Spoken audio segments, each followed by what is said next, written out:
Bien, entonces en la clase anterior terminamos hablando del método de los multiplicadores. Entonces, la idea era que podíamos obtener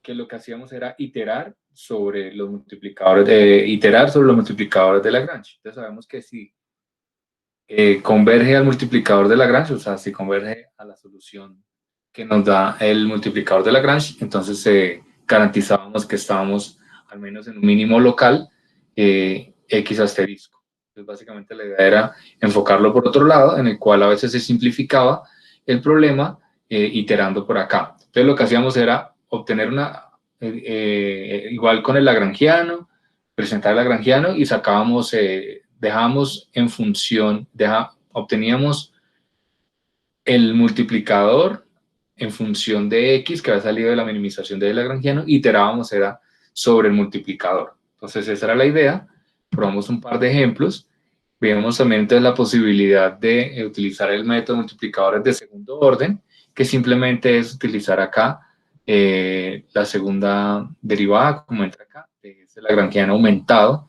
que estábamos utilizando. Entonces básicamente eso era lo que hacíamos y vimos un ejemplo.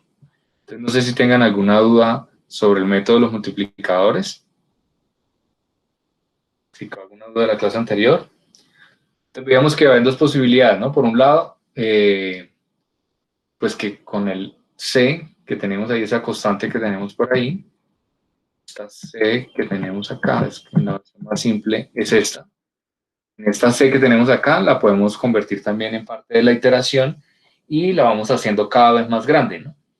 Pero pues igual sabemos que este lambda también nos va a llevar allá hacia el óptimo. Entonces este era nuestro lagrangiano aumentado, donde incluíamos aquí las restricciones de igualdad, pero ya sabemos que sin mucha complicación podemos incluir las de desigualdad también, que era simplemente aumentar, volver a repetir lo mismo, pero con las otras funciones utilizando variables slack, unas variables auxiliares.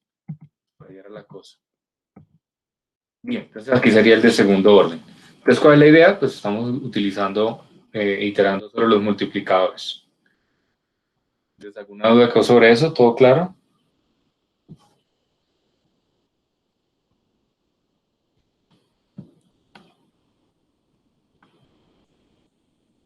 Muy bien. Bien, entonces la idea hoy es ver una parte, los métodos lagrangianos, y aprovechar de una vez para arrancar con dualidad, ver el concepto fundamental de dualidad, cuál es el problema dual, y que ustedes entonces vayan, revisen tal, y el jueves continuamos con dualidad, pero bueno, terminemos entonces con la parte de los del método lagrangiano, que lo quería mostrar era porque este método eh, es la forma de solucionar el problema recuerden que con el lagrangiano obtenemos un conjunto de ecuaciones, ¿cierto? Entonces obtenemos un conjunto de ecuaciones y la idea es encontrar los x y los lambda que satisfagan ese conjunto de ecuaciones. ¿Que el problema cuál es? Que no es lineal. Si fuera lineal lo podríamos resolver simplemente utilizando cualquier método de estos de matrices. Pero como son no lineales, pues pueden ser no lineales, entonces ahí viene todo el problema. Entonces ahí aparecían los métodos al estilo de los métodos de Newton. Entonces básicamente los métodos lagrangianos, cuando se habla de vamos a utilizar un método lagrangiano, es una forma de solucionar este problema, ¿sí? Utilizando entonces el sistema lagrangiano, pues que efectivamente es el que tenemos acá, que es el tradicional que sacamos deteniendo el lagrangiano, pues al sacar las derivadas obtenemos este, lo igualamos a cero y la otra es las restricciones igualadas a cero. ¿Sí? Estas son las condiciones de optimalidad necesarias de siempre. Entonces acá lo tenemos, pero ¿cuál es la idea? Jugar con este concepto de que esto también es un sistema lagrangiano y hay toda una teoría sobre los sistemas lagrangianos que se puede utilizar. Pero bueno, entonces, ¿cuál es la idea? Otra vez, tenemos el mismo sistema. Entonces, acá llegamos a un conjunto de n más m, porque tenemos acá n y acá tenemos m. Son m ecuaciones. Entonces, es un conjunto de n más m ecuaciones no lineales con n más m incógnitas, que son el vector x y el vector lambda. ¿Cuál es la dificultad? que este garantiza solamente convergencia local arrancando cerca a una solución. Pero después ustedes pueden seguir estudiando, que esto igual se ha utilizado y se han podido sacar resultados un poco más interesantes con switchando entre métodos. Bien, pero ¿qué es lo interesante de los métodos lagrangianos? Mirando los métodos lagrangianos de primer orden, es resolver ese problema que tenemos allá. Entonces, simplemente tenemos un conjunto de n más m ecuaciones y queremos encontrar n más m variables. Y entonces, la idea es resolverlo utilizando un método iterativo que nos lleve a la solución de ese problema. Entonces, básicamente, los métodos lagrangianos hacen eso. Entonces, en forma genérica, uno lo puede ver como que estamos iterando en las variables x y estamos iterando en las variables lambda. ¿Sí? Si se dan cuenta, es diferente el enfoque que presentamos ahorita, en el cual hacemos como una minimización sobre x y iterábamos era sobre los lambda, ¿cierto? Solamente iterábamos sobre los lambda y vamos llegando. Acá en vez de hacer esos dos pasos, acá lo que hacemos es planteamos todas las condiciones y hacemos que iteren todas las variables, o sea, que iteren x e itere lambda.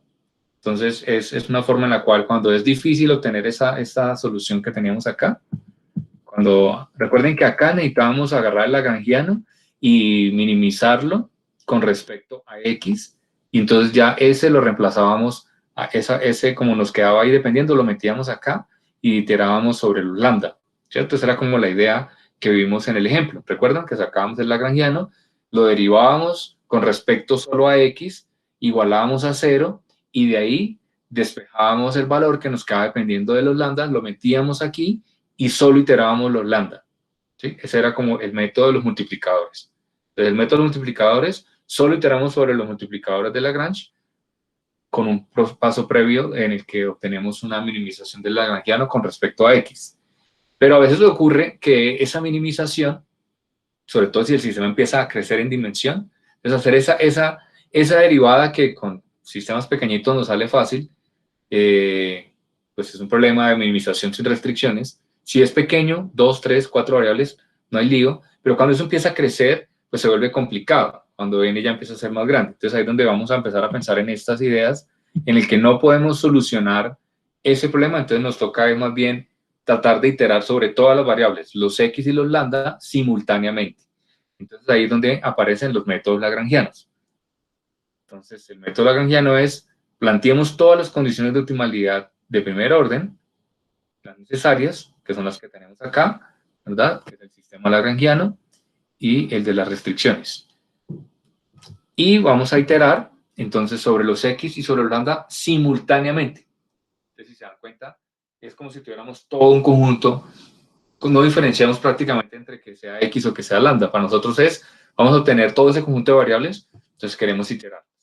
Entonces, de forma genérica, sería como cómo obtener este g y cómo obtener este h. Entonces, este g, pues es una función que nos mapea de n más m, todo el conjunto de variables, a n, que es el conjunto del tamaño de x, y h, que es lo mismo, es n más m, y nos lleva a ese conjunto de los lambda que tiene dimensión m. Y deben ser unas funciones continuamente diferenciables. ¿Y qué debe satisfacer? Pues que cuando estamos en un mínimo local, el par, o sea, la solución de este sistema, el x asterisco, lambda asterisco, pues debe satisfacer la condición de equilibrio. ¿Sí? Entonces, si se dan cuenta, cuando estamos en este punto, ya no evoluciona más. Esto es el equivalente en sistemas dinámicos, allá cuando vemos no lineales, a llegar al punto de equilibrio, en el cual x punto, o sea, el f de x que teníamos allá, se hace 0. Entonces, es como llegar al punto de equilibrio. Entonces, ¿qué es lo chévere? Que aquí hay una conexión directa con la estabilidad de los sistemas dinámicos. Entonces, aquí es bien bonito porque como que esto se relaciona con nuestros resultados que conocemos de estabilidad de sistemas dinámicos. Porque tenemos este tipo de sistema que piensen que esto es un conjunto extendido así de ecuaciones diferenciables, que tiene n más m, un tamaño de n más m. Entonces, es una ecuación diferencial que tiene un tamaño de n más m. Esto es un sistema dinámico. Entonces, allá recortamos la palabra, el concepto que utilizábamos cuando ocurría esto, ¿sí? Este es el equivalente a eso en sistemas discretos, es cuando evaluado en el punto, vuelve a dar el punto, es decir, ya no evoluciona. Entonces ese es un punto estacionario, ¿sí? También le decimos un punto de equilibrio. Entonces empezamos a relacionar cosas de aquí, de optimización, con teoría de sistemas dinámicos, y por eso podemos llegar allá a hablar de funciones de Lyapunov, de todos esos resultados que se tienen allá en ese mundo, se pueden conectar aquí con la teoría de los métodos lagrangianos. Entonces, ahí es como para abrir esa posibilidad para que empiecen a ver cómo se conectan los mundos.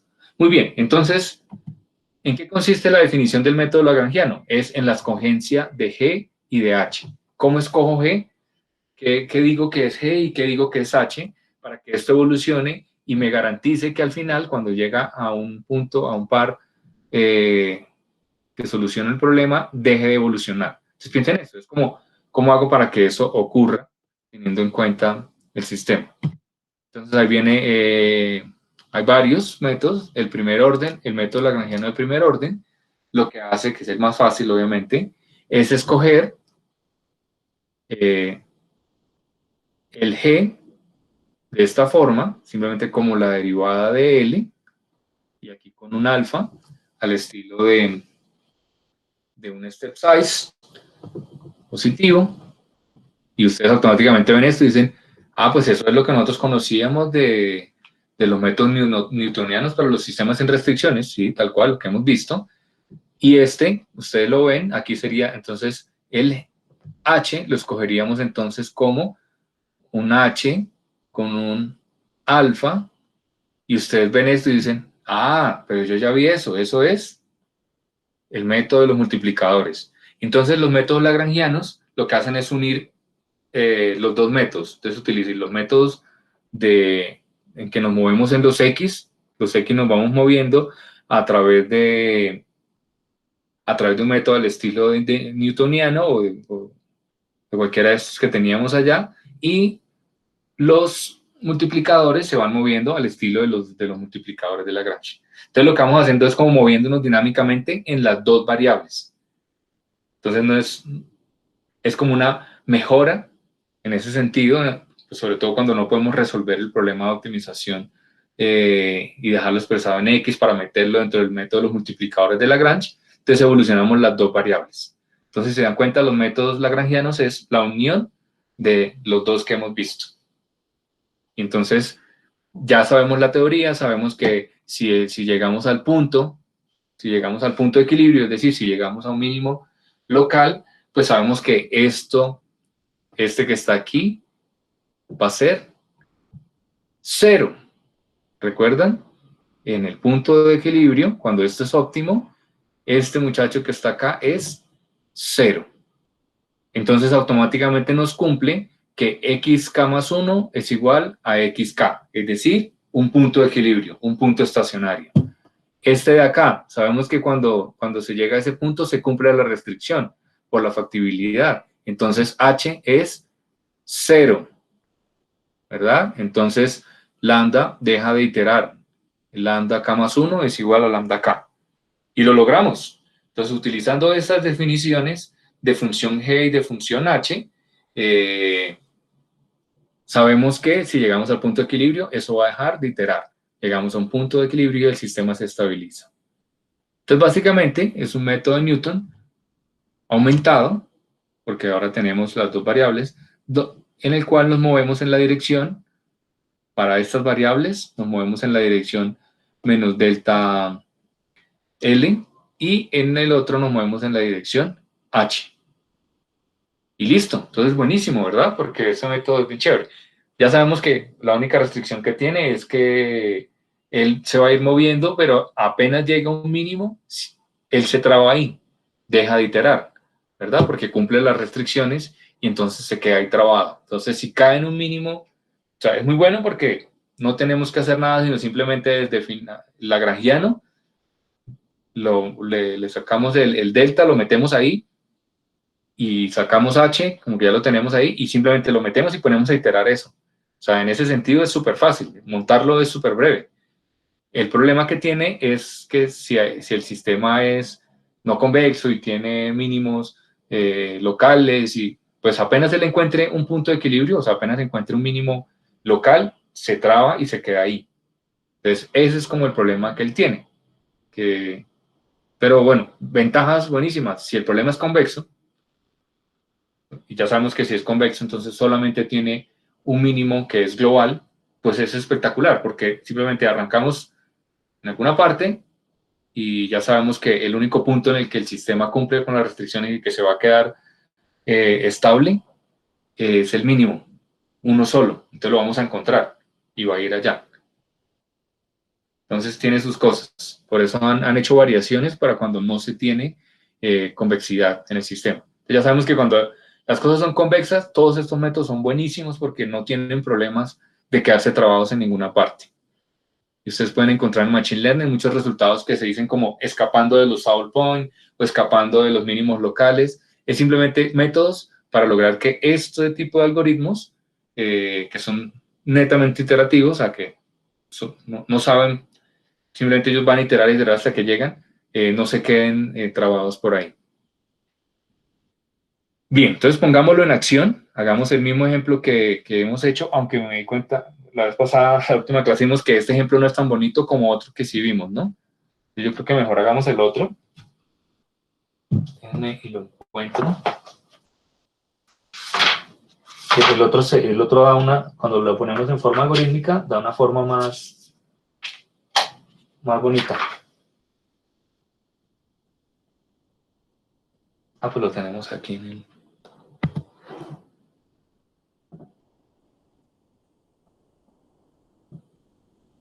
Acá está.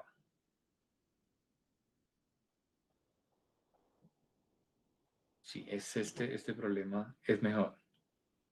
Lo anoto.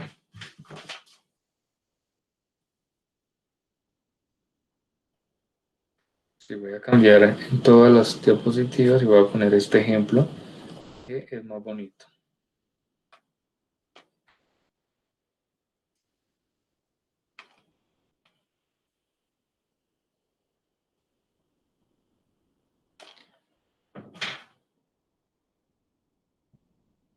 Listo, entonces hagámoslo, hagamos la iteración, ya sabemos que igual estas iteraciones son, pues no necesitamos hacerlas, sino simplemente dejamos planteado el algoritmo y analizamos, como es tan pequeñito, se puede analizar que efectivamente va a llegar al óptimo. Entonces, método.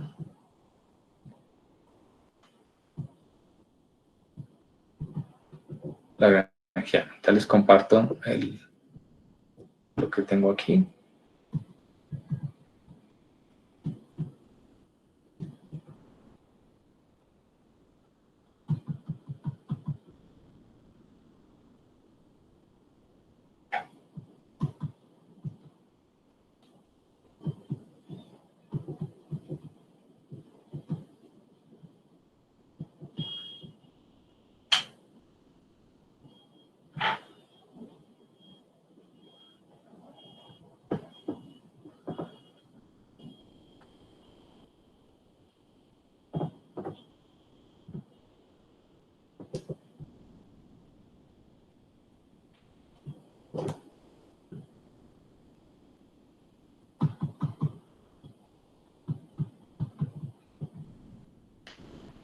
Listo.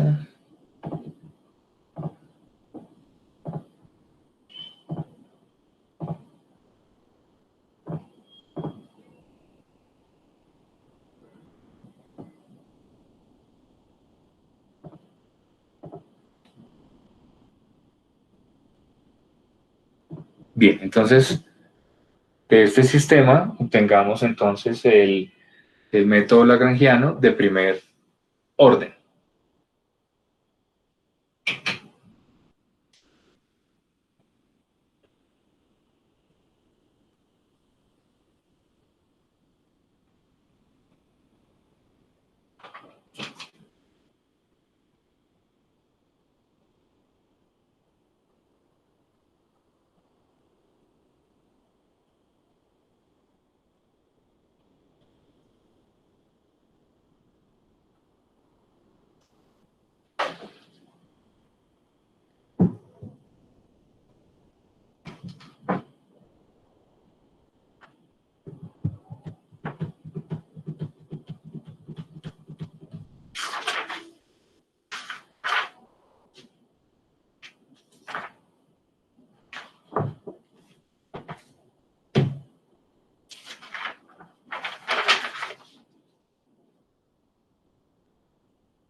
Bien, entonces vamos haciéndolo.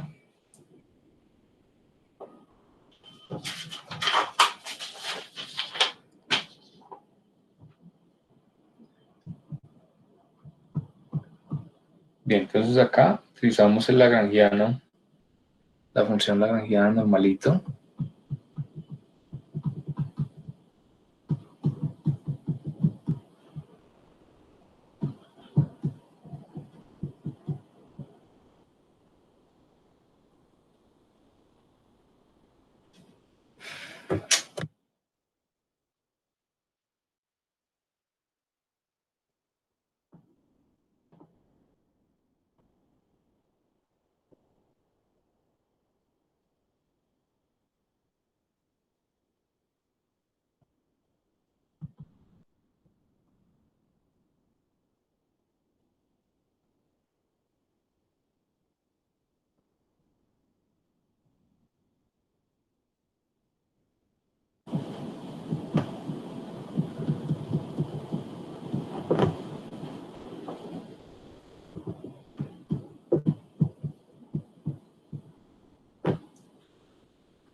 Y de aquí sacamos entonces a lo que queremos llegar.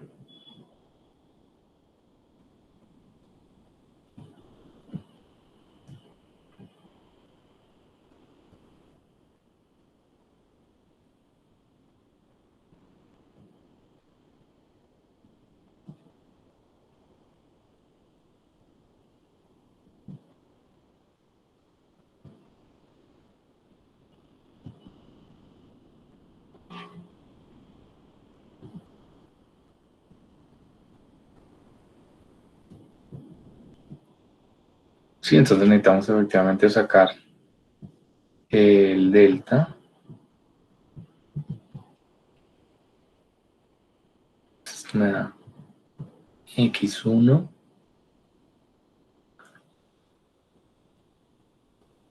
y abajo me da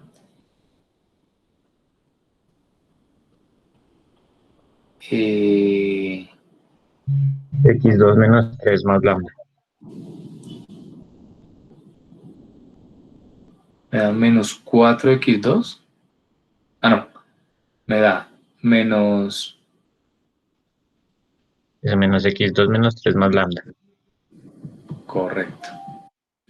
Gracias. Listo, ese es lambda. H ya lo tengo acá.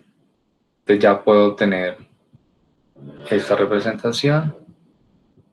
K más 1, que es K más 1, menos alfa. Ah, bueno, este tendríamos entonces el 1 y el 2, ¿no?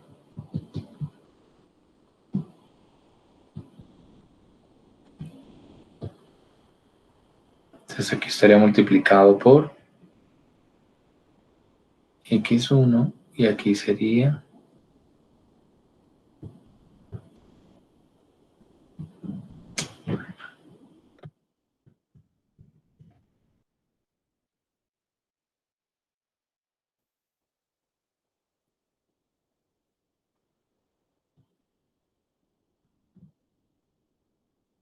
y la otra variable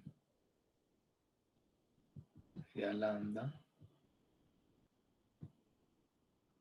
más alfa por x2. Entonces así nos daría nuestro sistema lagrangiano. Este sería el sistema lagrangiano.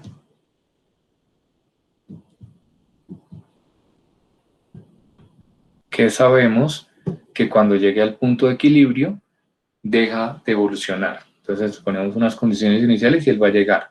Entonces, verifiquemos que efectivamente cuando estamos en el punto es. Entonces ya conocemos la solución. Entonces simplemente verificar la solución de este sistema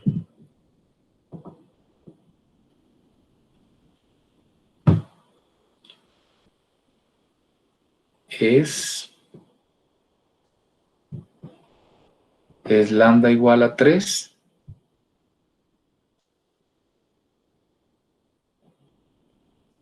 ¿Y quién más? Aquí está, esta es la solución, ¿no? Sí. Es 003.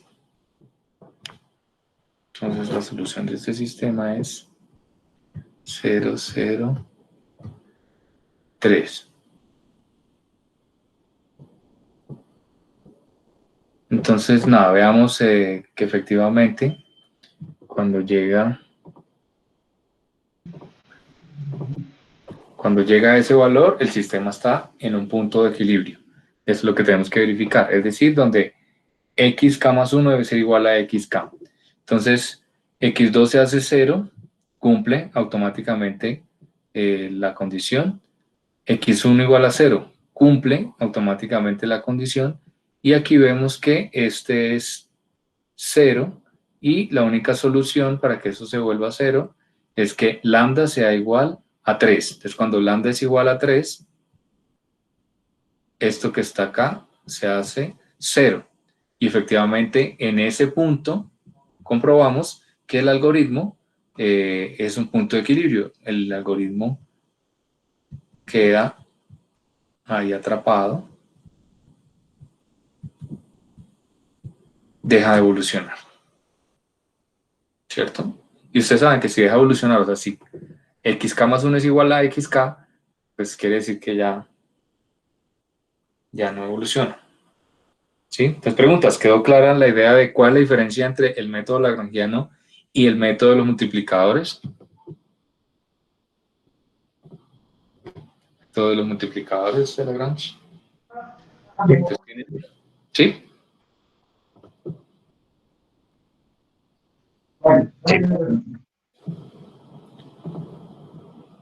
Sí, cualquier persona que tenga dudas, por favor, es el momento, porque ya este es el final, o sea, aquí ya estamos cerrando este capítulo y ya vamos a estar listos para empezar a hacer entonces la primera tanda de ejercicios. Entonces, es bueno que quede claro, sí, que este ya es el último método que vemos.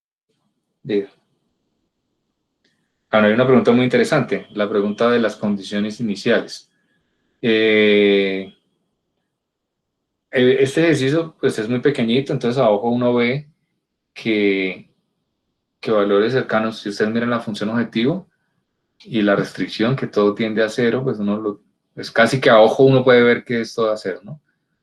Pero no, la idea es como cualquier además ese problema es convexo, ese problema es bonito, este problema no tiene, se puede arrancar casi que donde quiera, pero pues debido a que uno ve los valores que son pequeños, que la restricción está cerca a cero, pues uno no se va a ir muy lejos, entonces uno dice, nada, vamos a estar en una región cercana al origen porque estoy viendo que la restricción está acá, ya sé que una de las partes está aquí, ¿sí?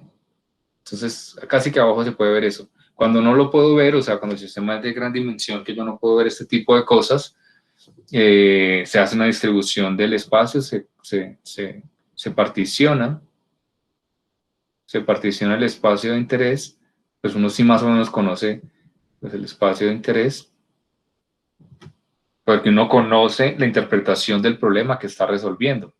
Si ustedes dicen, estoy resolviendo un problema de repartir manzanas, y si usted sabe que usted tiene 1000 manzanas, pues usted no va a poner como condición inicial cosas no factibles, como 10.000.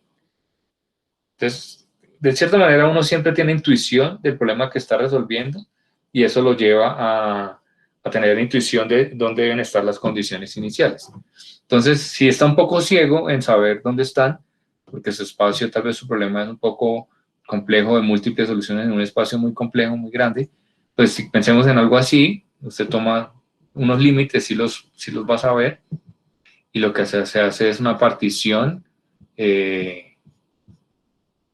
una partición bien balanceada, y se distribuye de forma aleatoria las variables para arrancar. O sea, usted hace un random de condiciones iniciales para ver, la reparten lo más aleatoriamente posible para empezar a buscar. Entonces puede quedar una por aquí, una por aquí, una por aquí, una por aquí, una variable por aquí, así. Y eso hace que el espacio de búsqueda pues más o menos quede buscado, que pues más o menos, que no quede usted atrapado en una esquinita, que arranque por aquí todos sus valores y la solución justo esté por aquí en otra esquina, entonces se va a demorar mucho porque lo arrancó muy junto. En cambio así, este jala. Recuerden que esto es un sistema acoplado, ¿no?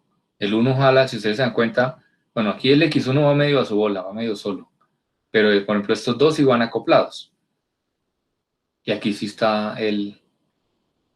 Entonces, como están acoplados, si este está más cerca que este, lo va a jalar. Entonces él se jala hacia en estas direcciones. La dirección, eso es lo que ayuda a la dirección. Entonces la dirección lo jala automáticamente duro hacia acá. Y así. Pero eso es todo un reto, ¿no? Lo de las condiciones iniciales en problemas donde usted tiene miles de variables, como ocurre a veces en Machine Learning, es todo un problema. O sea, es todo un estudio de escoger las mejores eh, condiciones iniciales. Bien, tendremos.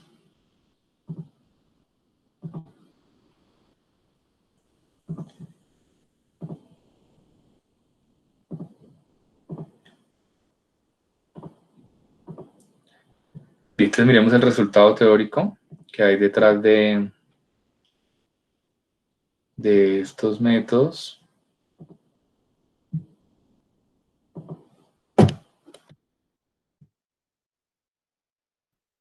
Este es el resultado de convergencia. Entonces es algo que no hemos utilizado mucho, pero en este caso, debido a que se parece a lo que ya han visto en la otra materia, pues es chévere, me pareció chévere mostrarlo. Entonces es la convergencia de estos métodos lagrangianos. Entonces, utilizando el concepto de punto de atracción en sistemas dinámicos, o sea, los puntos de equilibrio, entonces, nada, arrancamos esta proposición que nos dice que asuma que el valor de interés, el punto, el mínimo, pues que satisface la estacionariedad, o sea, que es un punto estacionario. Entonces, todos los eigenvalores de esa matriz n más m por n más m, esa matriz cuadrada de todos lo derivamos ese g, ¿cierto? Entonces nos va a dar esta matriz, la evaluamos en ese punto, ¿cierto? Y vemos que necesitamos que esta matriz que nos dio aquí sea una matriz que llamábamos allá en sistemas dinámicos, le llamamos Hurwitz, pero la necesitamos en la versión discreta. Entonces, en la versión continua, cuando la matriz es Hurwitz, quiere decir que sus eigenvalores, sus valores propios, están todos en el semiplano izquierdo. Esa es nuestra prueba de estabilidad de que una matriz sea Hurwitz, que sea izquierda. Pero en discreto se habla del círculo unitario en el plano complejo. Entonces, en este caso, los eigenvalores de la matriz, todos los eigenvalores, deben estar estrictamente, entonces quiere decir que no en la frontera, sino estrictamente dentro del círculo unitario en el plano complejo. Entonces, recuerden que simplemente es el equivalente discreto al concepto de semiplano izquierdo. Entonces, semiplano izquierdo, en los sistemas dinámicos continuos, acá hablamos del círculo unitario. Entonces, el círculo unitario deben estar adentro. Entonces, si están dentro del círculo unitario, ya es una matriz Hurwitz. Entonces, conocemos de sistemas dinámicos que entonces podemos concluir que ese punto es un punto de atracción de la iteración, o sea, del sistema dinámico que tenemos acá. Y entonces nos garantiza automáticamente que esa secuencia que planteamos va a converger a ese punto óptimo. Y además nos da que tiene una tasa de convergencia lineal. Entonces nos da unas muy buenas garantías. Esas son garantías muy importantes porque usted sabe a qué velocidad converge. Entonces usted ya puede calcularlo a priori. A priori sabe cuántas iteraciones se va a gastar en llegar hasta allá. Usted sabe que es lineal, es decir, directamente proporcional al número de variables. Eso es súper interesante porque ya usted de entrada sabe cuánto se va a demorar el algoritmo. Entonces ya podemos tener un resultado de convergencia, que no hemos mostrado ninguno porque en general son un poquito más complejos y necesitan conocimientos de operadores, pero en cambio acá ya se extiende hacia otro lado, se extiende hacia el lado que sí conocemos. Entonces podemos ver un resultado de convergencia. Bien, y Pero este es solo de convergencia. Este simplemente lo único que nos dice es si ese punto es un punto estacionario, entonces el algoritmo converge a ese punto. O sea, ese punto es estable, ese punto es atractivo. Allá hablábamos de es asintóticamente estable. Acá decimos lo mismo. Entonces es asintóticamente estable. Lo que pasa es que aquí le decimos, para que sea más asociado a lo que pretendemos, le decimos es de atracción. Es un punto de atracción. Pero aquí no hemos hablado de optimización, ¿verdad? En este resultado no nos dice nada de la optimización. Entonces, este simplemente es el resultado de sistemas dinámicos. El resultado de optimización, entonces es esta otra proposición que nos dice sea el x asterisco lambda asterisco un mínimo del par multiplicador del par de los multiplicadores de Lagrange, o sea, un mínimo. Asuma que X es regular, es decir, que, no da, que da soluciones, que existen las soluciones cuando se reemplaza dentro de las restricciones, y que la matriz, aquí se parte el pedacito de la matriz R, es definida positiva, entonces existe un alfa, o sea, un step size mayor a cero,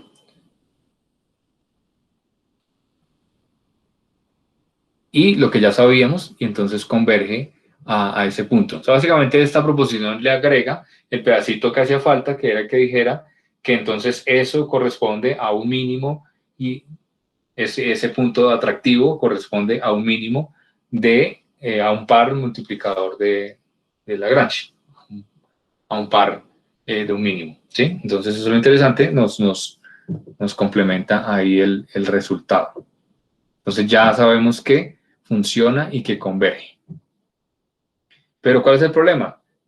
Que si tiene mínimos locales, ya lo decíamos, y el sistema cae ahí, sí, efectivamente, ya todo nos garantiza, ese punto es atractivo, pero precisamente ese podría ser un problema porque me quedo ahí en ese mínimo.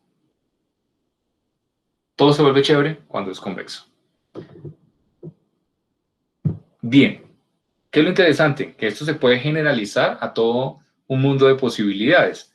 Entonces, se pueden utilizar porque este resultado, siempre que ustedes tengan la estabilidad de esos puntos, lo va a poder garantizar. ¿Qué es lo importante? Agarrar esto, ¿no?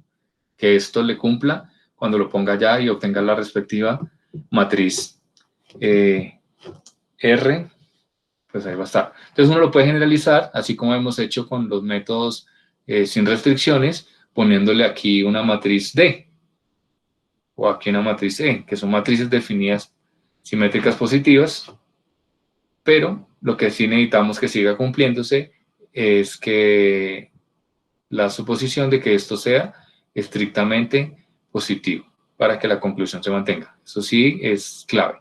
Entonces, ven, entonces podemos cambiar las cosas simplemente aquí poniendo matrices que pueden servir para ciertos ejemplos en los cuales se necesita hacer algún ajuste o alguna ponderación desde que la matriz sea definida positiva.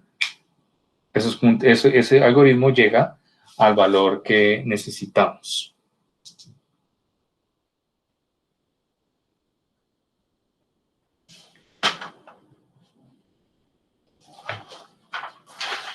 Bien, entonces ahí paramos. Lo interesante es que en el libro ustedes pueden revisar el capítulo 442, donde muestra los métodos del estilo Newton, los Newton-like, que siguen esta misma idea, y entonces allá muestran, sí, que es el de iterar los dos, y entonces dan algunas condiciones sobre estas cosas, sobre esto, pero sobre todo le sacan provecho a esta idea, al del G y el H. Cómo entonces yo puedo generalizar allá cosas y puedo empezar a utilizar variantes y hacer cosas para que cumpla con todas las condiciones y entonces llegue allá. Y ahí van a ver ustedes varios. Está la primera implementación, la segunda implementación. Eso queda es bien interesante y bien chévere. Y también hablan allá de cómo llegar a la convergencia global, que uno puede conmutar entre dos tipos de algoritmos. O sea, puede tener uno, una vez, por ejemplo, acá el caso que yo tenía, utilizar un método global, por ejemplo, el de las funciones de penalidad, ¿sí? El del método de los multiplicadores con la función de penalidad, lo pueden utilizar, pueden arrancar de forma aleatoria en el problema donde quiera que estén, en cualquier parte, pum, forma aleatoria. Ese método, como es global, él empieza a iterar hacia todos lados, empieza a moverse, y cuando ustedes llegan y se dan cuenta que ya está llegando a alguna parte, y a través de un criterio, hacen que él conmute y empiece a utilizar este método.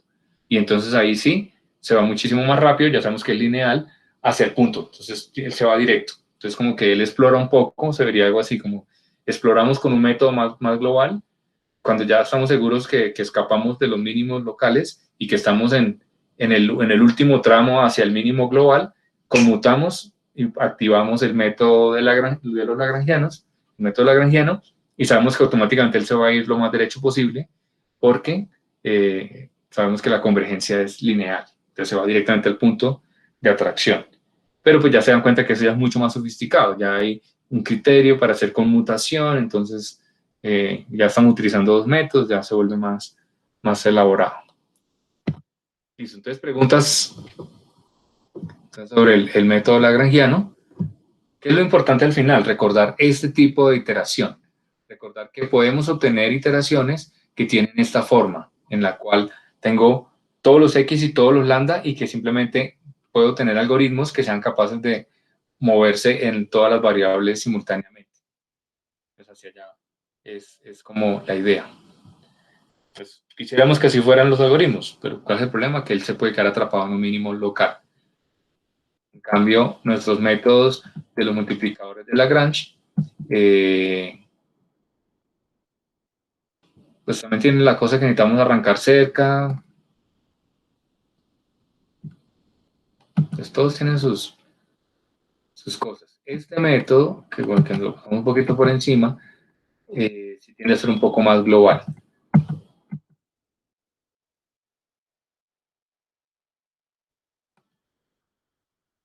Bien, ¿preguntas?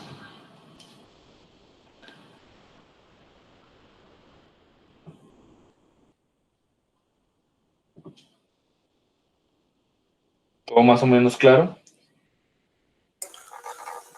Sí, Eduardo, más o menos claro.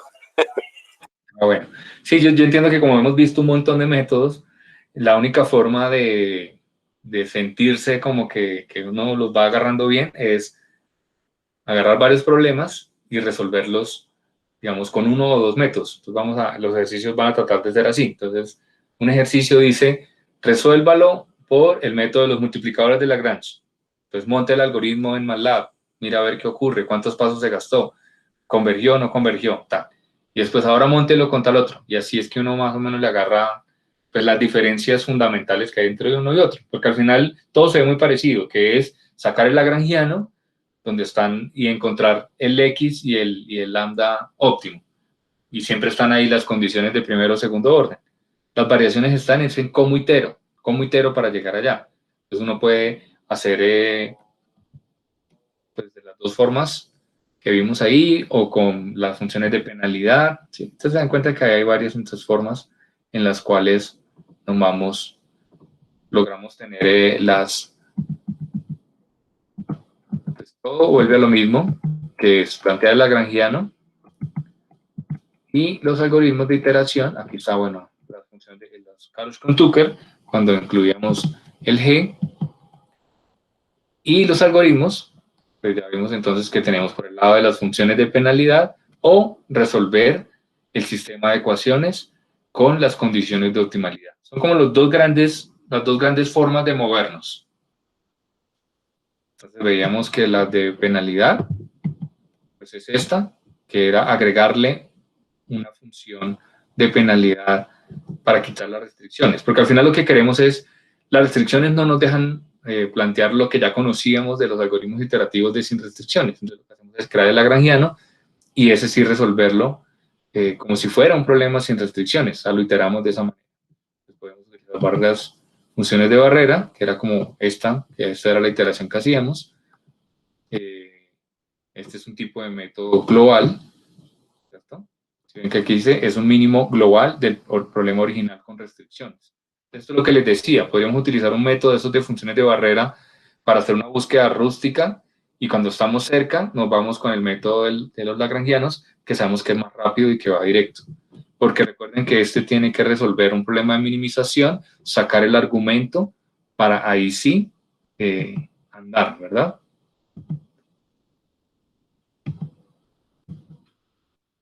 Donde vimos entonces el método de los multiplicadores de Lagrange, que es despejar la función del lagrangiano con respecto a x y poner a iterar solamente los multiplicadores. ¿Sí?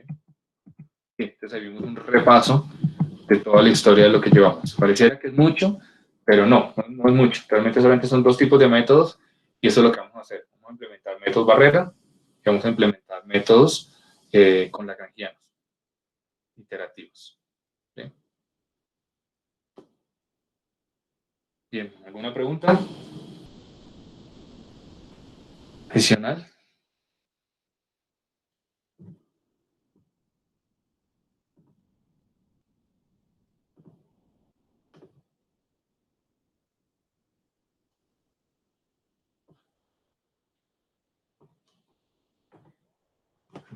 Arreglo.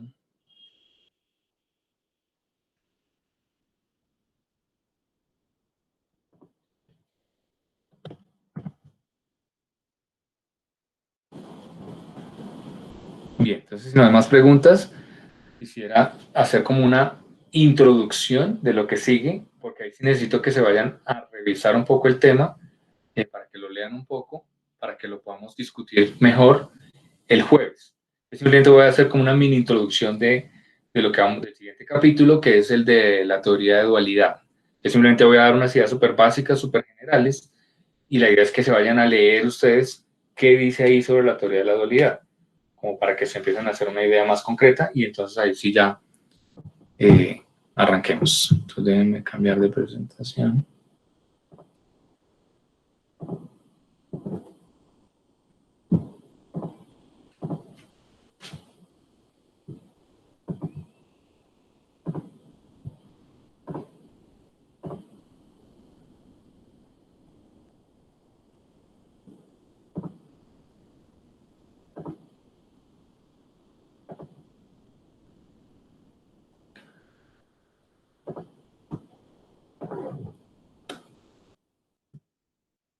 Bien, entonces, la teoría de dualidad sí es un enfoque, digamos, diferente al que veníamos trabajando con sacar el lagrangiano y utilizar, iterar sobre los X o sobre los lambda o de los dos, que fue el último que vimos. Aquí tratamos de verlo de otra forma. Igual, siempre vamos a tener el lagrangiano, que es la clave entre todo, ¿no? Que es lo que nos permite meter las restricciones dentro de una misma función. Entonces, la dualidad básicamente utiliza principios geométricos. Entonces, la dualidad está basada en la geometría. Entonces, las nociones de conceptos como hiperplanos y los soportes convexos, el conjunto de los soportes convexos de ese tipo de cosas, que podamos separar planos y cosas así, es lo que nos permite que funcione la teoría de dualidad. Entonces vamos a ver que nos vamos a ir por otro lado para llegar a la solución. Bien, aquí hay se supone que es el mensaje que está en la inscripción que está en la puerta de la Academia de Platón.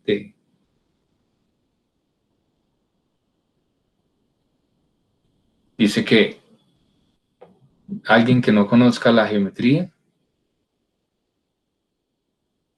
que ningún ignorante de la geometría debe entrar. Bien, entonces arrancamos con la misma idea de nuestro problema de siempre. Consideramos el problema de optimización, pero aquí, allá siempre lo planteábamos era con las de igualdad y después veíamos cómo arreglábamos para meter las de desigualdad.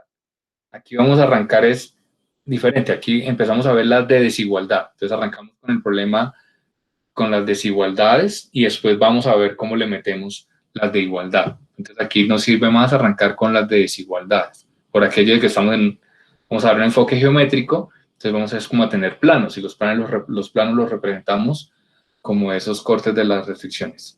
Bien, entonces el problema de siempre, el tradicional, que es fx, con un x el estado y las restricciones de desigualdad. Entonces a este le vamos a llamar, y voy a utilizar el anglicismo de decir primal, ¿sí? Pero realmente en español pues no diríamos primal, pero las palabras que veo en español, no sé, no me gustan mucho como que se utilizan como primario o,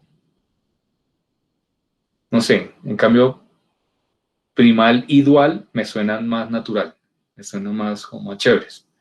Entonces, bien, entonces a este problema le vamos a llamar el primal,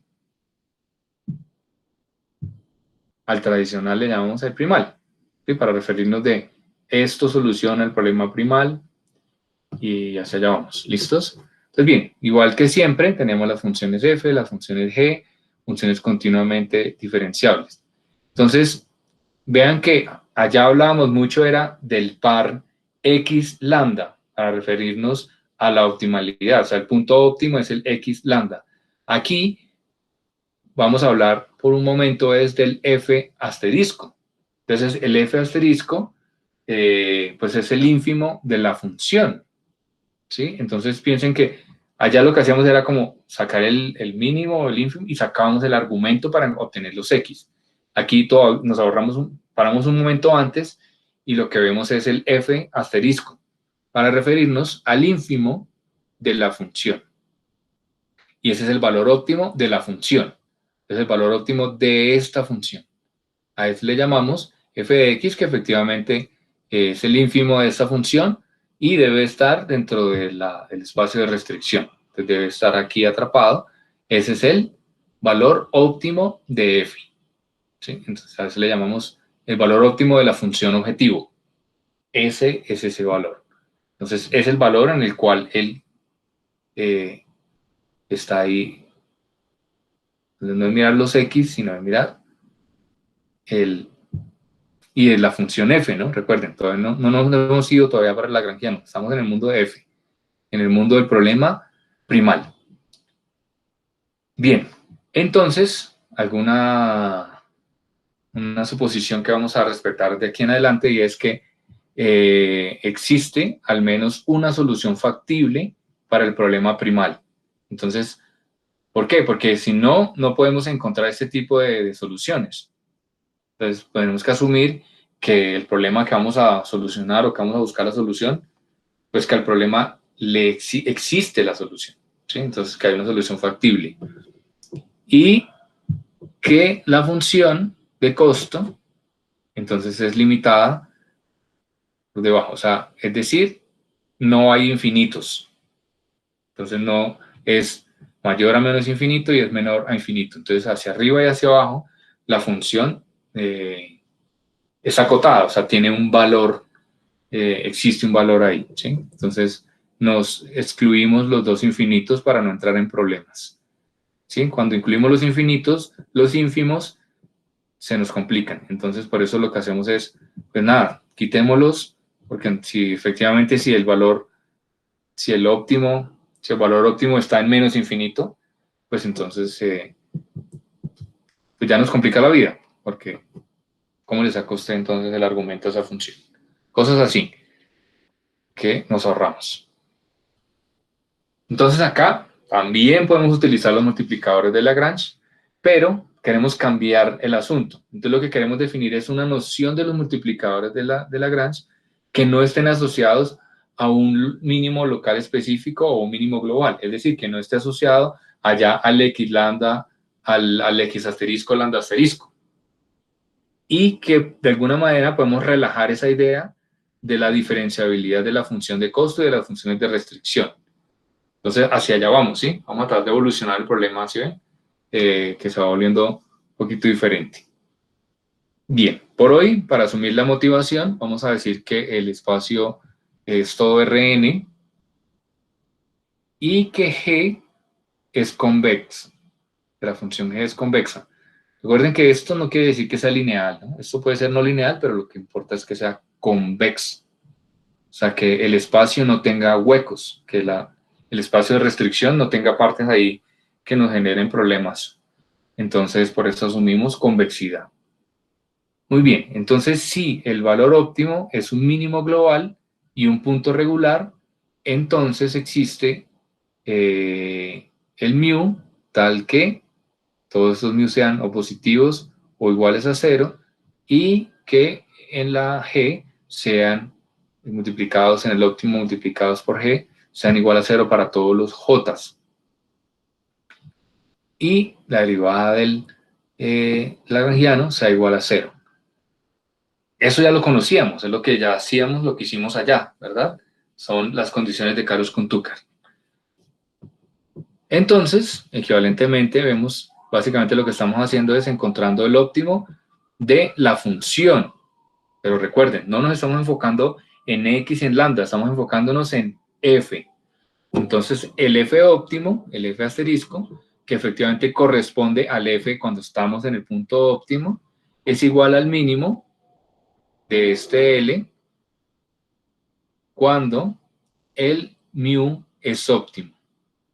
Entonces, si se dan cuenta de la diferencia del enfoque, allá buscábamos por el lado de x y después nos íbamos a los lambda y tratábamos de iterar a los lambda. En cambio, miren que aquí estamos tratando de minimizar con respecto a x, asumiendo que ya tenemos el vector, ya tenemos el mu óptimo. Entonces, de alguna manera obtuve el mu óptimo, lo meto en el problema y lo minimizo con respecto a x y así obtengo la función óptima. ¿Sí? Entonces empiezan a ver que nos estamos yendo como un poquito por el otro lado. Vamos cambiando un poco eso. El lagrangiano, ya lo conocíamos. El lagrangiano entonces tenemos acá, pero con los mu porque estamos en las funciones de desigualdad.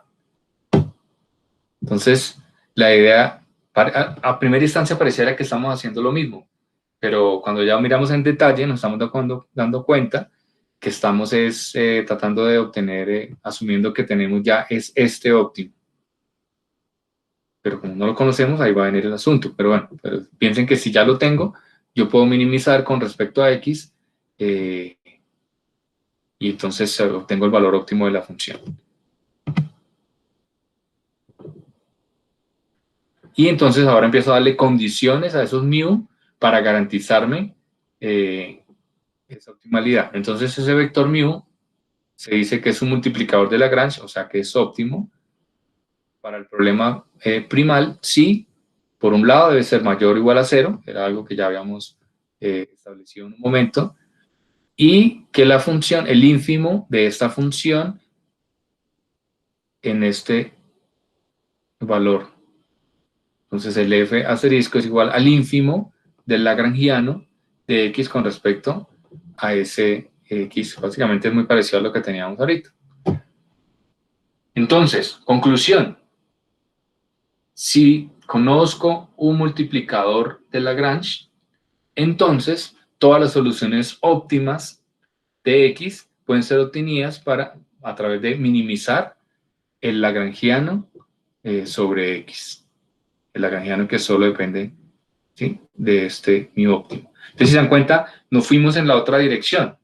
Allá lo que hacíamos era como minimicemos con respecto a x y ponemos a iterar los lambda. O sea, ya lo hacíamos era con los lambda. Acá entonces lo hacemos es diferente. Decimos si yo ya conozco un mu, entonces puedo obtener x. Y trato de darle condiciones a esto. Entonces, nada, esta es la proposición que básicamente nos dice lo mismo. Entonces, que sea este mu asterisco un multiplicador de Lagrange. Entonces, ese es x asterisco, es un mínimo global del problema primal, si y solo si este x asterisco es factible y es igual al argumento del mínimo de ese L y que cumpla con esta restricción para todo J. ¿Sí? Entonces estamos tratando de irnos en otra dirección. Pero esto ya lo conocíamos. Esto es básicamente las ideas que ya teníamos de los multiplicadores de Lagrange y de esto. Solamente que lo estamos tratando de ver como un poquito diferente. Ya vamos a ver dónde está la diferencia radical. Esta es aquí. Este es el resultado que les quería mostrar hoy para que queden con todo el asunto. ¿Y cuál es? Este se conoce como el teorema de dualidad suave, y es que obtengo un problema dual. Defino una función que llamo la función dual. ¿Cuál es la función? La función es el ínfimo de Lx mu. Entonces, esa función es posible utilizarla. Es utilizar la función ínfimo de L con respecto a los X. Y lo que hago, que es el problema dual, es maximizar esta función Q con la restricción de que los mu deben ser mayor o igual a 0. ¿Sí ven? Ahí ya le dimos la vuelta completamente y es agarrar algo que ya conocíamos, pero cambio el problema y ahora me voy a mirar el máximo de los ínfimos. Y automáticamente a ustedes se les enreda la vida porque no se acuerdan muy bien cuáles son los ínfimos, qué es esto. Entonces, aquí paro, vamos a revisar un poquito el concepto de qué es un ínfimo de una función, como para que veamos un poquito mejor lo que estamos haciendo. Entonces, por eso le digo que es bien importante que ustedes vayan y revisen y lean bien esto que acabo de presentar, este problema de dualidad, y lo discutimos mejor la próxima clase. Pero quería que se llevaran esta idea para que vean qué es lo que toca ir a revisar. Bueno, ¿cómo es este problema? ¿Sí? Entonces, ven que les muestro, así a mano, el concepto de ínfimo que necesitamos para repasar muy rápido, para ver por qué estamos maximizando un ínfimo. ¿Qué es eso? Mejor dicho, porque esto parecía que se salió de control. ¿Cómo así que vamos a maximizar algo, pero ínfimo se parece como a un mínimo? Entonces ya les muestro.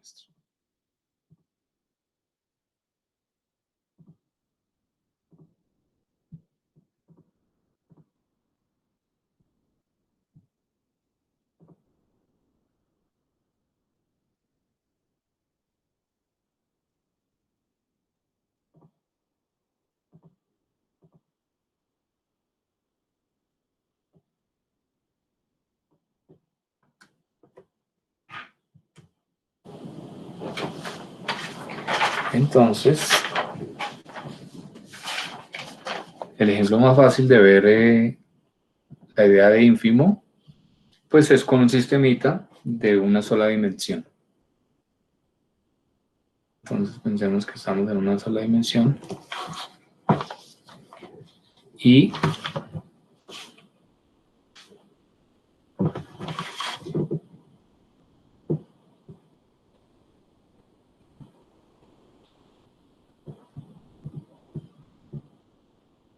estos son como los puntos.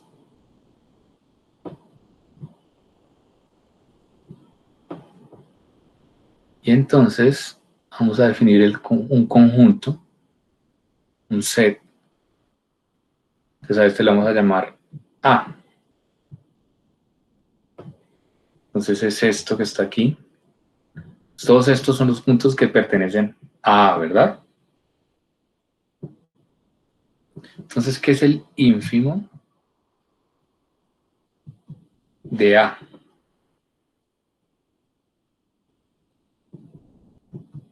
Entonces, por definición, sabemos que este es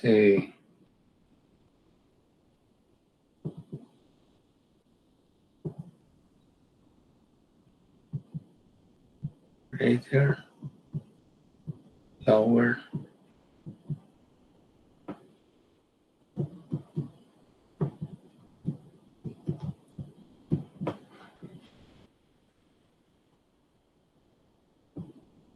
entonces esto sería como el más grande de los límites inferiores. Algo así. Entonces miremos cuáles son los límites inferiores, cuáles son los lower bounds de esto que tenemos acá. Entonces los escucho.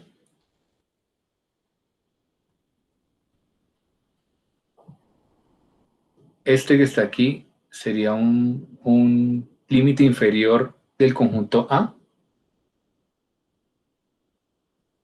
como una cota por debajo. No, del conjunto A no. ¿No? ¿Por qué no? Entonces piensen que los lower bound, o sea, los límites inferiores, es cualquier valor que esté por debajo del conjunto A. Entonces todos estos que están aquí son límites por debajo. O sea, son, ¿sí? Acotan el conjunto por debajo. Entonces, estos son cotas inferiores de A. Entonces, cualquiera de estos es una cota por debajo. Si yo lo viera así en 2 dimensiones y yo le dijera, este valor está por debajo de la función, como si trazara una recta así, dijera, este valor está por debajo de esta función, no habría duda que es cierto. Esto también estaría por debajo de la función y yo la puedo obtener otra aquí también. Entonces lo mismo, todos estos puntos son las cotas inferiores del conjunto A. Esto que están acá, todas son como cotas superiores de A. ¿Sí? Lo acotan por encima. Esto que está aquí lo acota por debajo.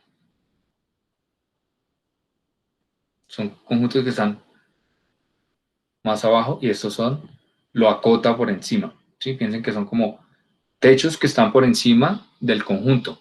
Esas son cotas superiores y estas son cotas inferiores. Pregunta, ¿está claro o no? ¿O qué creen que no está bien ahí?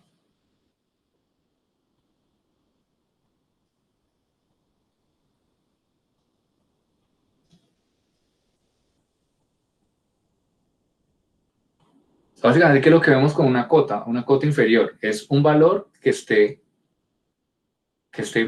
sea más pequeño que el elemento más pequeño del conjunto.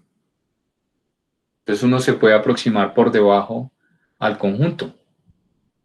Digamos, si esto fuera 5, vamos a suponer que estos son números discontinuos, si esto fuera 5, 6, ¿sí? Y así para que estuviera, no sé, 10.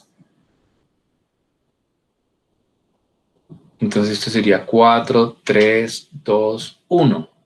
Entonces una cota inferior, un valor acotado por debajo, sería, digamos, si aquí pertenecen, si estos son los X, entonces usted diría X, los X de A siempre van a ser mayor, por ejemplo, que 3. Cualquier elemento siempre va a ser mayor que 3, ¿sí? Que es una cota por debajo. ¿Esto es cierto? Sí, ustedes miran y dicen, sí, es cierto. Este valor X siempre va a ser mayor a 3. Entonces quiere decir que 3 es el sistema está acotado por 3. También X va a ser mayor a 2, siempre. ¿Sí? Teniendo en cuenta que X pertenece a... Entonces cualquier X que pertenezca a va a ser mayor a 3. Entonces uno puede decir, si cualquiera de esos es mayor a 3, entonces una cota por debajo, un valor inferior, límite inferior, va a ser 3. También va a ser 2, también va a ser 1. Cualquiera de esos valores que estoy mostrando ahí cumplen con esa condición. Entonces, eso es un lower bound, eso es una cota inferior. Y lo mismo sería por arriba. Por arriba, en este caso uno diría, los X que pertenecen a A siempre van a ser, aquí está 11, 12, siempre van a ser menores que 12. Entonces, cualquiera de estos elementos, cualquier X de A, pues va a ser menor a 12. Entonces usted dice, sí, ese es un límite por encima. 12 es un límite por encima. Todos están por debajo de 12. Entonces 12 es un límite por encima. Pero 13 también lo es. 13 también cumple con esto. 13 también va a ser un límite, una cota por encima del conjunto. ¿Sí? Entonces ese es un upper bound. Entonces estos son los upper bound. ¿Cómo vamos? ¿Preguntas? Esto es algo que vieron por allá en cálculo en algún momento, pero pues es bueno repasarlo para que nos quede bien claro.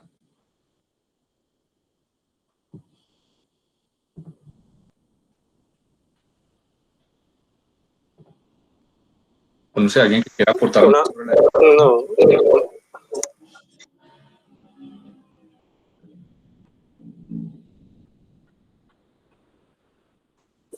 sí, Oiga, una pregunta, Eduardo. Si por ejemplo tenemos un intervalo, digamos un intervalo cerrado, en ese caso, ¿cuál sería el ínfimo? Por ejemplo, si tuviéramos un intervalo cerrado entre 0 y 5, ¿cuál sería el ínfimo de ese conjunto? listo. Entonces, es que todavía no hemos hablado del ínfimo. Aquí simplemente estamos hablando de qué es una cuota superior, qué es un lower bound y Ah, qué, ok, ok. ¿sí? Ah, bueno, listo. Ya vamos para allá, ya vamos para allá. Más que primero tiene que quedar claro que cuando estamos hablando de que son cuotas superiores, o sea, son como valores que son mayores al conjunto, que están por encima, y los valores que están por debajo le llamamos inferiores, cotas inferiores, ¿sí? Ahora sí ya estamos listos. Si no hay dudas sobre esa idea, ahora sí estamos listos para definir qué es el ínfimo. El ínfimo de un conjunto. Entonces, el ínfimo de un conjunto básicamente es, nos venimos por aquí, nos venimos mirando todas estas que son las cotas inferiores y vamos a buscar la cota inferior, la máxima, la más grande que podamos encontrar. Entonces usted dice 1, bien, después miramos si existe el 2. Ah, sí, no, entonces 2 es más grande que 1. Y así empezamos a avanzar hasta que llegamos a la frontera del conjunto. Y ahí venía la pregunta de Vladimir. Ah, si el conjunto está cerrado o el conjunto está abierto. Si asumimos que si el conjunto está cerrado, vamos a poner acá. Entonces, bueno, si seguimos mirando aquí las cotas, antes de mirar si es cerrado o abierto, sigamos mirando ¿cuál es el mayor ínfimo que acota el conjunto?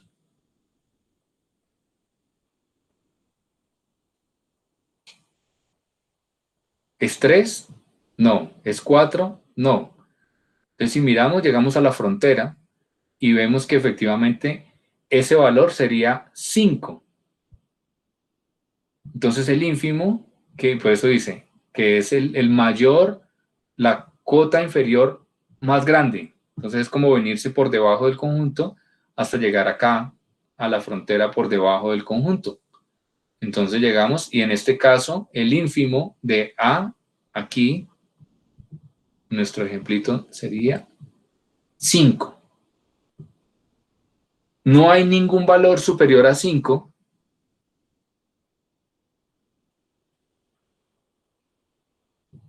que sea una cota inferior, ¿cierto? Que cumpla con esta idea, la idea del X mayor. Porque si usted define, por ejemplo, si dice que el ínfimo es 6, automáticamente yo le digo, no, pero es que hay unos X que están por debajo. Entonces, no, ese no es el ínfimo. ¿Sí? Entonces el ínfimo es 5. ¿Cuál es la diferencia entre que el conjunto esté abierto o que esté cerrado? Es que si está cerrado, como en este caso, entonces el ínfimo de A pertenece a, está ahí, es su frontera, pertenece. Si el conjunto es abierto, pues el ínfimo de A no pertenece a A. Esa es la diferencia de si el conjunto es cerrado o el conjunto es abierto. Entonces, pero sigue siendo el mismo valor, el ínfimo en ese caso es 5. ¿Cierto? Ustedes se dan cuenta, lo que pasa es que claro, cuando es abierto, pues el límite, cuando uno llega ahí, siempre va a poder encontrar un valor más pequeño dentro del mismo conjunto, hasta que uno dice, no, pero ¿cuál es? Ah, pues es uno que está justo cuando se acaba el conjunto, pero no pertenece al conjunto. Pero como es infinitesimal, yo puedo irme hasta la frontera. Si lo dejo con los números enteros, como está ahí, pues más fácil, ¿no? ¿Quedó clara la idea entonces del ínfimo? Sí, ¿Dudas, preguntas? no, de ahí no. ¿Todo claro? Básicamente lo que estamos mirando, si lo viéramos en 2 dimensiones, sería como tratar de llegar a este punto, pero por debajo. Entonces uno empieza como a subir. Entonces yo llego y subo y digo, este valor es el... No, pero no hagamos un círculo. Yo trazo una raya acá para indicar y digo, este es una cota inferior de esta función que está aquí arriba. Sí, porque está por debajo. Todos los valores que pertenecen a esta función están por encima de este valor. Ah, muy bien. Y de este también. Y si usted se sigue moviendo, vamos a llegar hasta llegar al punto y lo tocamos. Entonces decimos, listo. Este es el ínfimo. Si a esto le llamamos el conjunto A, entonces ese es el ínfimo de A. Y corresponde a la mayor cota inferior. Empezamos a movernos las cuotas, empezamos a subir más una cota mayor, una cota mayor, una cota, hasta que llegamos y la mayor cota corresponde a ese valor mínimo, ese es el ínfimo.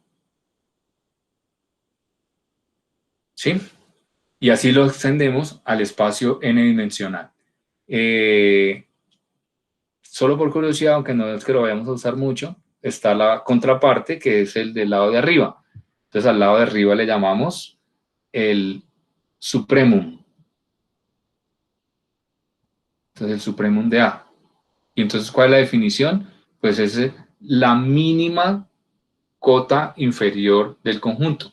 Entonces nos venimos por encima y vamos bajando y vamos bajando y vamos bajando hasta que llegamos y la más pequeña, la mínima, esa corresponde al supremum del conjunto A. ¿Sí? Más o menos.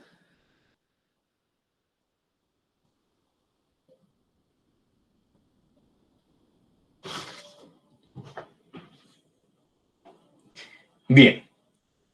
Entonces, entonces ahí ya quedamos con esa idea y uno dice, pero ¿cómo se relaciona con lo que vamos a mirar del problema dual? Pues resulta que el problema dual lo que hace, pues ahora sí, ahora ya va a tener mucho sentido que lo reescribamos. Entonces ya vemos que definimos una función q con respecto a mu que le llamamos el ínfimo de L.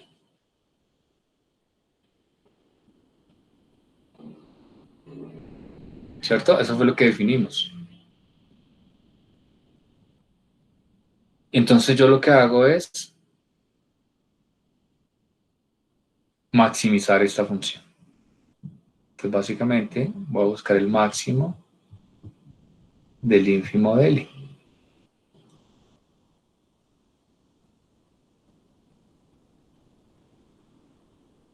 Entonces en términos como coloquiales de lo que estamos viendo, pues lo que voy a hacer es venirme aquí por debajo, así como estamos haciendo, y voy definiendo otros Q. Entonces este es un Q, acá tenemos la función L, supongamos, y entonces lo que voy haciendo es buscar el máximo de esa función Q, y esa función Q son los ínfimos, lo que pasa es que no así como los hice aquí, sino los ínfimos de la función, pues son todas las posibilidades que están acá pegadas porque tengo... Entonces lo que voy haciendo es encontrar el máximo de esas funciones que me limitan, son ínfimos de la función. Todos estos son ínfimos. Voy a volver a dibujar aquí la función y van a ver que tengo un conjunto de ínfimos, porque la función no es como esta, no es en una dimensión, sino cuando tengo un espacio de más dimensión, piensen que es así. Entonces, si yo trazo una función, si trazo una recta, ese Q es una recta, trazo un ínfimo, este es un ínfimo de la función.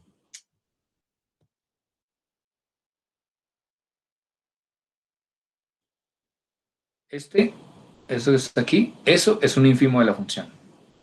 ¿Por qué? Porque si ustedes se dan cuenta, si lo miro en esta dirección, Todos los valores de la función están por debajo. Pero también puedo tener esta otra función. Esta también cumple con eso. Entonces, este es un Q, o sea, este es un ínfimo, este es otro ínfimo, y así puedo trazar un montón de ínfimos de L. Y son ínfimos porque están pegados ahí al borde, ¿sí? No es solamente un lower bound, no es que eso sería un lower bound cualquiera. Pero cuando lo pego, lo vuelvo un ínfimo. Entonces esto que está aquí es un ínfimo de la función. Pero este también lo es. Este no es un ínfimo. Este no lo es. Este es un lower bound, pero no es un ínfimo porque no está pegado. Entonces cuando ya nos pegamos, así como hicimos acá, nos llevamos a la mayor cota. Pues todas estas son cotas, son la mayor cota en una dirección. Entonces si nos vinimos en esta dirección, llegamos a que esto es una cota. Pero si nos hubiéramos venido por esta dirección, llegábamos a este punto. Y si así puedo encontrar varias direcciones, dependiendo de donde yo por donde me haya ido, ahí llego y toco la función y digo, aquí llegué a un lower bound. Entonces todos estos son lower bounds. Son los mayores, son los ínfimos. Entonces por eso me toca maximizarlos. Entonces voy a encontrar el máximo. ¿Cuál es el máximo de esos Q? Y mágicamente, ¿para qué me va a servir? Pues vamos a descubrir algo buenísimo, que es que el máximo de la función dual corresponde con el f asterisco, corresponde al mínimo global de la función. Y eso es lo que vamos a mostrar en la próxima clase. Entonces, si se dan cuenta que es un enfoque completamente diferente en el que estamos haciendo otra cosa y nos estamos metiendo mucho con la globalidad, inclusive nos estamos mirando desde abajo y estamos atacando lo diferente. Y esta idea de estos hiperplanos, de estos ínfimos que estamos mirando acá, esa es la idea de por qué esto aparece de la geometría. Si se dan cuenta, es un análisis geométrico en el que, obviamente, ¿cómo arranca esto? Cuando uno tiene una función así toda loca y uno dice, no, pero yo ¿cómo hago para encontrar el máximo de eso? Si me vengo por la función, o sea, si me vengo caminando por aquí, llego hasta aquí. Si me vengo caminando por aquí, sí llego. Pero sí, entonces tengo todos esos problemas de que en el método tradicional yo me vengo caminando es por la función. O sea, estoy caminando por aquí encima. Ahora decimos, no, no haga eso. Lo que usted puede hacer más bien es, venirse por debajo. Entonces piense que usted tiene aquí como un guante, como un caucho, y lo empieza a subir, lo va subiendo hasta que se lo pega a la función, y en su siguiente foto usted está haciendo algo así. ¿Sí? Llegó y lo pegó hasta acá arriba.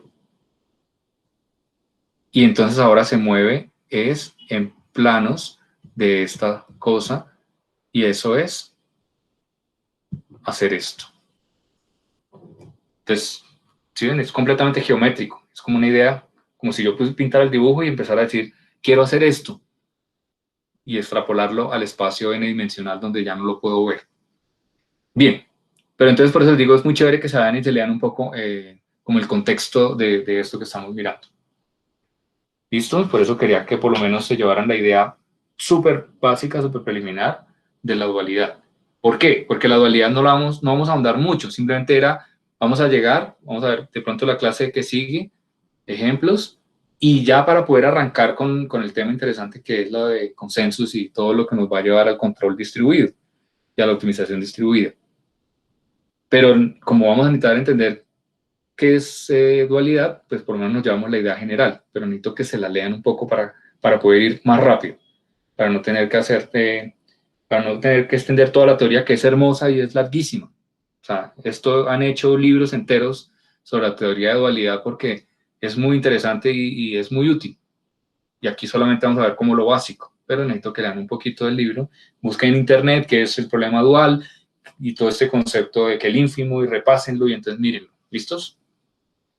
Bien, ¿alguna pregunta final? Profe, ¿hay alguna relación conceptual, en este caso, del manejo del ínfimo con la derivada? Porque, pues, digamos, viéndolo, analizándolo en un ejemplo en un sistema eh, de dos dimensiones, pues pareciera ser muy parecido a la derivada, ¿no? Pero entonces piensa una cosa, que la derivada, sí, claro, claro, efectivamente sí hay algo ahí relacionado. Lo que pasa es que, por ejemplo, como lo que teníamos acá, en este ejemplo funciona perfecto. En este ejemplo vamos a ver que hay una correspondencia entre derivada y este hiperplano que estoy cortando acá, ¿sí? Pero ¿y si tengo el ejemplo de este y yo trazo esta raya? Si tengo un ejemplo así y trazo esta raya, si ve que ya empiezo a tener problemas sobre la idea de derivada. Tengo aquí este punto, tengo este punto, ¿sí? De hecho, podría Sí. tener, ya empiezo a tener muchas definiciones de estos planos que pinto. Entonces, cuando es convexo, cuando todo funciona muy bien, puedo obtener una relación con la derivada, pero cuando no, me voy más bien a la geometría de, estoy utilizando un plano que tiene una cierta dirección y lo que hago es maximizar sobre esa dirección. ¿Sí? Sí, entiendo. Porque la derivada es sobre un punto, ¿se acuerda? Es como si usted separara en este punto y sacara la derivada y le da esta recta. En cambio aquí es diferente, aquí es, yo tengo esta recta que ya tiene esta dirección y lo que hago es moverla hasta que me encuentro con la función. Y cuando me encuentro, ese es el ínfimo. Pero yo hubiera podido arrancar con otra dirección, hubiera podido arrancar en esta dirección. Entonces, sí, que en esos casos pareciera que no está relacionado con la derivada, simplemente es arranco con una dirección y cuando toco la función, sé que llegué a un ínfimo.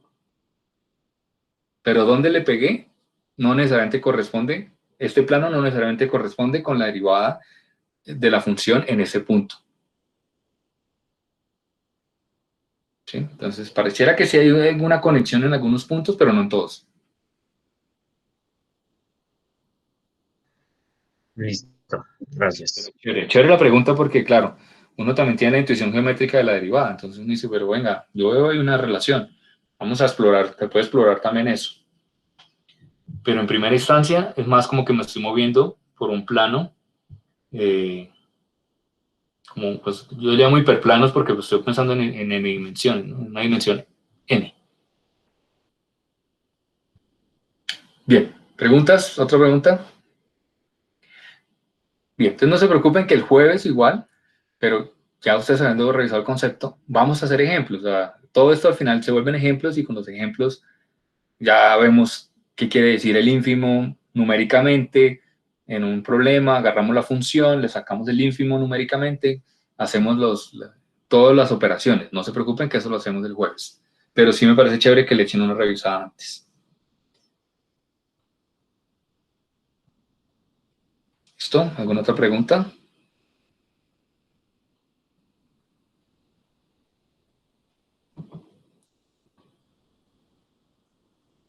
¿No? ¿Todo claro?